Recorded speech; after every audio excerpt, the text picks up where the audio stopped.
Веселится звонок. Я бегу со всех ног. Школа двери открывает, начинается урок. Что? Как? Почему? Только в школе я пойму. Я за партой сижу. Я на доску гляжу. Я узнаю все на свете, а потом всем расскажу. Что? Как? Почему? Только в школе я пойму. Что? Как? Почему? Только в школе я пойму. А, ну понятно. Здравствуйте, Коксик и Веснушка. Привет, Шуль. Здравствуй и до свидания. Почему это до свидания? Ну, потому что я ухожу.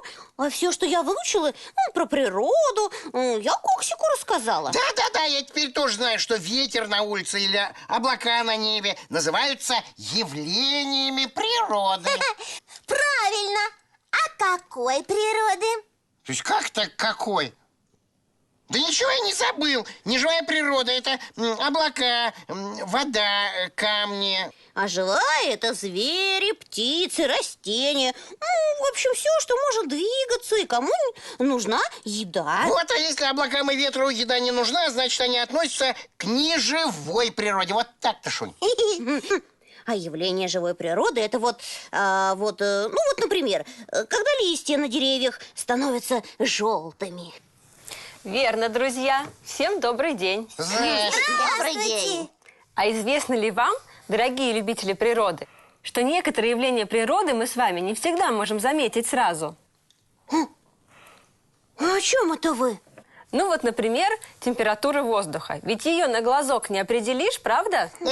Точно, иногда бывает совсем непонятно, тепло на улице или холодно. Да, и поэтому не знаешь, как на прогулку одеваться. Подумаешь, тоже мне проблема. Можно выбежать на улицу, постоять там немножко, и сразу будет ясно, что надевать. Я, между прочим, так и делаю.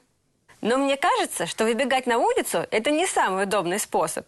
Проще всего посмотреть на градусник, на тот, что измеряет температуру воздуха на улице. А он не ошибается? Ни за что. Смотрите. Видите? Шарик на конце трубочки. Ага, а в нем водичка. Ну, это не совсем водичка, а специальная жидкость. Если на улице будет тепло, то она побежит вверх по трубочке. Ой, смотрите, она вверх побежала. А если вдруг холодно станет? Тогда жидкость начнет опускаться. А сколько градусов на улице? Все равно непонятно. Да. Так вот, чтобы узнать, сколько градусов на улице, трубочку прикрепили к специальной дощечке. Так, а зачем же на ней вот эти черточки нарисовали, а?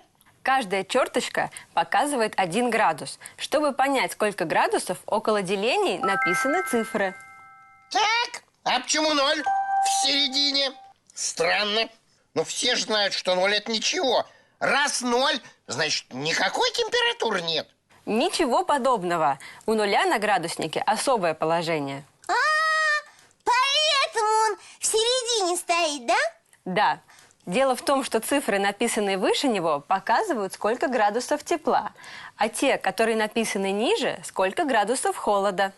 Получается, когда 0, то это не тепло и не холодно. Вот и нет. 0 показывает одну очень важную вещь. Когда на улице бывает 0 градусов, то в это время вода превращается в лед. Вот это да! Значит, как только увидишь на улице лед, сразу можно сказать, что там 0 градусов, да? Или еще холоднее. А если лед тает, значит, становится теплее. Ну, конечно. И это нам подскажет... Градусник! Верно.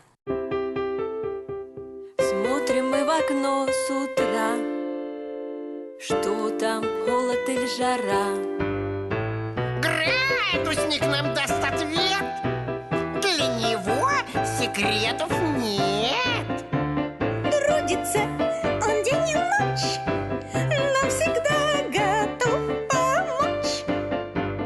Подсказать, что надевать, чтобы вдруг не захворать. Ой, как оказывается интересно за температурой наблюдать. Я теперь всегда за ней наблюдать буду. Вот и отлично. На этом мы закончим наш урок. До встречи, юные любители природы!